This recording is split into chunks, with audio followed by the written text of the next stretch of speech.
شیطان سجدے کا انکاری ہوا، ایک سجدے کا انکار کر کے وہ ہمیشہ کے لیے مردود ہو گیا۔ اس مسلمان کو ہوش نہیں ہے جو روزانہ دن میں 5 دفعہ 20 سجدوں کا انکار کیے بیٹھا ہوا ہے، اور پھر آرام سے روٹی کھاتا ہے، آرام سے چائے پیتا ہے، اور آرام سے کہہ لگاتا ہے۔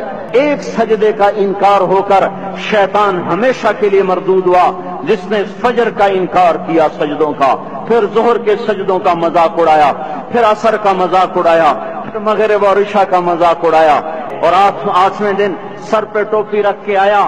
8 دن جس نے اتنے سجدوں کا انکار کیا، وہ اس بات سے نہیں ڈرتا کیا ہوگا اس دن جب جن بچوں کی خاطر یا جس نفس کی خاطر اللہ کے بغاوت کی کہ اٹھا نہیں جاتا، آیا نہیں جاتا، گرمی بڑی ہے، سردی بڑی ہے، اندھیرا بہت ہے، کیا قبر کے اندھیرے یاد نہیں؟